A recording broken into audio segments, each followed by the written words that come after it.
Okay, welcome to the deep dive. Today we are plunging into a source that, honestly, reads like a corporate thriller with a serious tech angle. It's a personal account called "My Boss Stole My Startup Idea, but He Didn't Know What I Coded into the Demo." It's quite the story, yeah. And our mission here really is to unpack this whole narrative. We want to peel back the layers, the betrayal, the technical foresight she had, the strategy involved. Right, and see what we can learn about, well, protecting your own ideas and dealing with these really tough professional spots where trust just completely breaks down. Exactly. You should get ready for a tale with some uh, genuinely surprising twists and definitely a moment of truth that plays out very, very publicly. Okay, sounds intense. So, where do we start with this? Well, let's start with the main person, the narrator, Lainey. She describes herself as a lead developer, works at this tech company, Vanguard Solutions. Vanguard Solutions, right. And they do AI-driven automation stuff. That's it. And then there's the boss, Eric Calloway. The source paints a pretty clear picture, doesn't it? Oh, yeah. Executive type. Talks a big game about team synergy, innovation, all that buzz. Uh-huh. But apparently notorious for, taking credit for work that wasn't his. Yeah, you see that sometimes. Big talkers who maybe aren't the ones actually doing the heavy lifting, technically speaking. Precisely. And while Lainey's doing her day job at Vanguard, her real passion, the thing she's pouring her heart into, is this side project, developed in her own time. Called FlowSync. FlowSync, exactly. And the source calls it like a revolutionary AI-powered workflow optimizer. And it sounds pretty advanced, not just minor tweaks, but learning, adapting, even predicting workflow issues before they happen. Yeah, that's the idea. This was meant to be her own startup, her baby, built from scratch. Her ticket out, maybe? Ex- Okay, so Yeah, the mistake. This is where Eric Calloway comes sniffing around. this is it. She apparently mentioned FlowSync just casually in a team meeting, just talking about what she was working on. And Eric overheard. Uh-oh. Yep. According to her account, that very afternoon, he calls her into his office, lays it on thick with the charm, what does she call it, his trademark fake sincerity. Huh. Yeah. Talking about how Vanguard wants to support innovation from within, that kind of thing. A classic move, isn't it? Pretend to be supportive just to get the details. And Lainey. She had doubts, right? Her gut was telling her something was off. It seems so. But she decided to give him a brief demo anyway. Just a quick look at FlowSync's features. Maybe hoping, perhaps a bit naively, that it could actually lead to, I don't know, funding or some kind of official support, maybe equity. Something like that. Which, as the source makes painfully clear, was, a serious miscalculation. Because Because just 2 weeks later, bam, she discovers the theft. Walks into the office, sees a presentation slide up. don't tell me. Vanguard Sync, AI-powered workflow optimization. No. Yes. Her interface looks like a rushed, maybe incomplete version of her code. And there's Eric Calloway presenting it as his brilliant innovation. Wow. To executives, investors. Everyone, the whole C-suite, stakeholders, it's hard to even imagine that feeling, seeing your work just stolen like that, so publicly. You expect fireworks, right? Anger, shouting. Totally. But this is where the story takes that really unexpected turn. Her reaction wasn't fury. Not at all. The source says, a cold calm. How? Why? Because, and this is crucial, she'd kind of seen this coming. Not this specific theft maybe, but the pattern. She'd dealt with managers taking credit before. Exactly. Past experiences had made her wary. So FlowSync wasn't just built with clever AI, it was built with a plan B.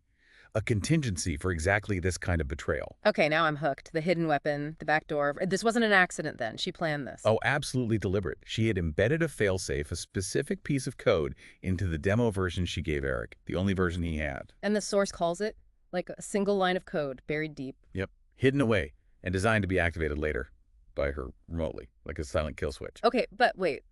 Wouldn't that break the demo when Eric showed it off? That's the genius of it. No, it was designed not to break during those small demos or pitches. It would look perfectly fine. It seemed to work. Right.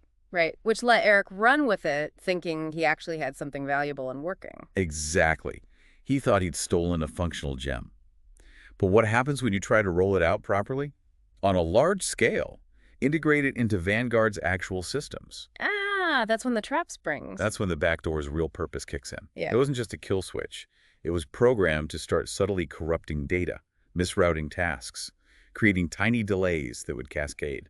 So not an immediate crash, but a slow, creeping chaos, undermining the whole point of the software. Precisely. a gradual collapse of the workflow he was supposed to be optimizing, like a time bomb ticking away inside the code he thought he owned. Wow. So Eric's busy taking vows, and he's completely unaware he's adopted the very thing that's going to bring him down. Pretty much. And Lainey's strategy here was, well, patience.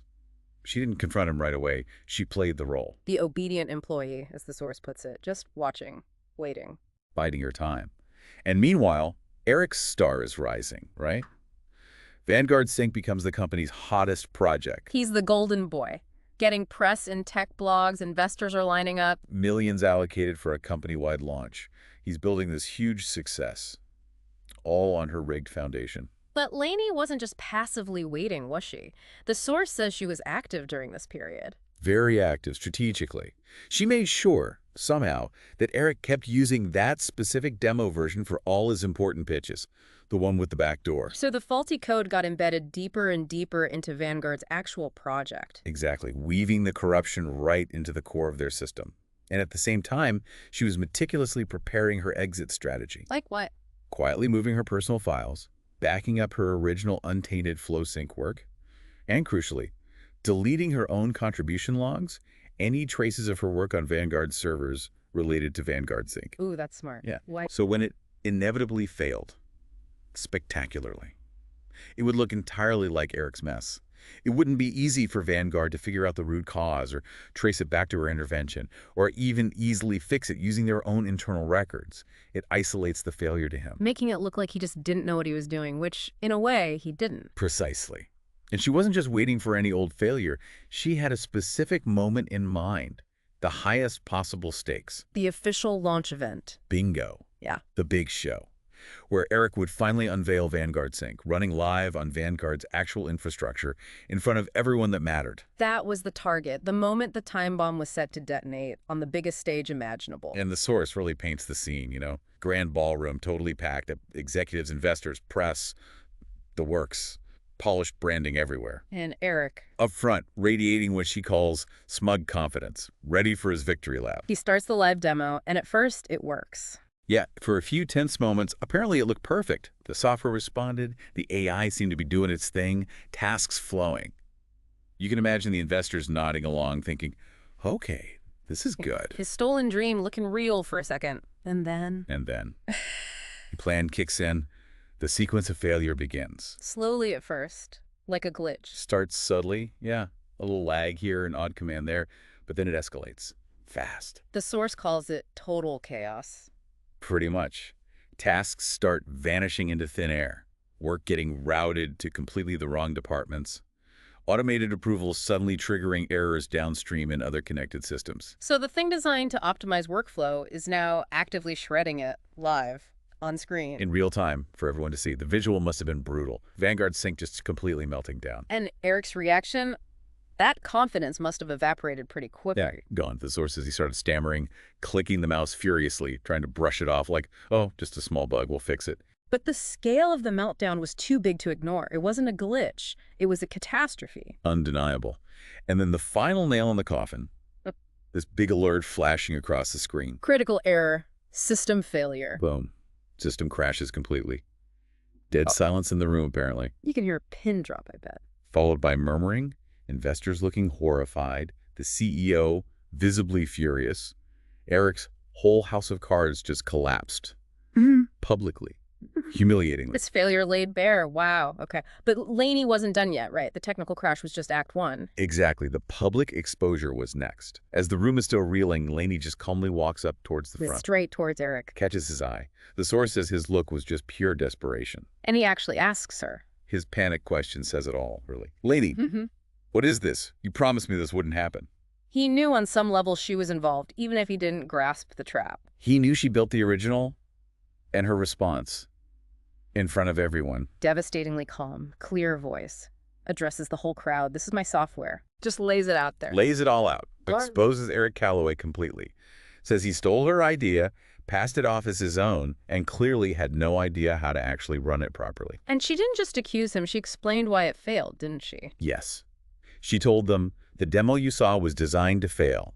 Every glitch, every error, was put there for a reason and declared it basically the price of arrogance. Oof. Imagine the CEO hearing that, turning on Eric, who the source says was just speechless. Totally destroyed. His whole, carefully built image gone in an instant thanks to her words and the undeniable evidence of the system crash. And then she pivots, right, to reclaim her own work. She does. Her final statement wasn't just about punishing Eric. She questioned Vanguard's entire capability in AI under leadership like his, pointed out his history of borrowing other people's work. And then the mic drop moment. The ultimate power move. She announces right then and there, as for me, I'm starting my own company. FlowSync will succeed where Vanguard Sync fails, because it was built with integrity and a deep understanding of the technology, not stolen ideas. Bam. Wow. What a statement. Reclaiming her work, launching her future, all in one go. Then she just turns and walks out, leaves Eric utterly broken and exposed, facing the music from a furious CEO and investors demanding answers he doesn't have. It really brings it back to that core theme in the source, doesn't it? Taking control, proving that you can't just steal someone's intellectual property and expect to get away with it, especially if they've embedded their own form of justice right into the code itself. She didn't just react to his theft. She authored the final chapter of his downfall.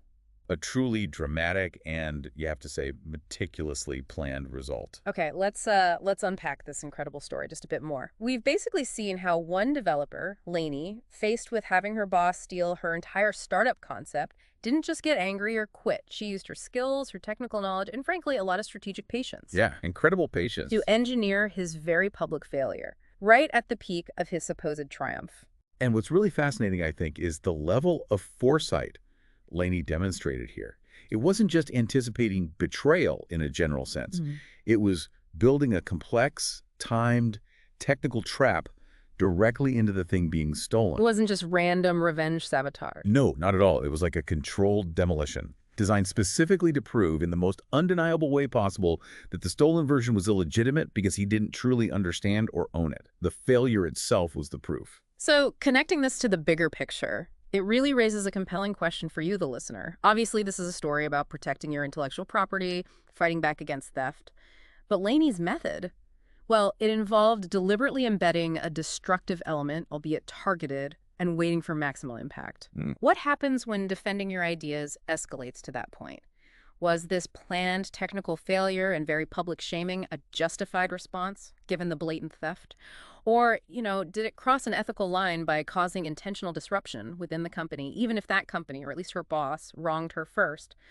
Where do you draw that line when you're trying to protect your own innovations in a world where, let's face it, trust can be incredibly fragile? It's definitely something to think about, especially how far you'd go to protect something you created. Something for you to mull over. Thanks for joining us for this deep dive.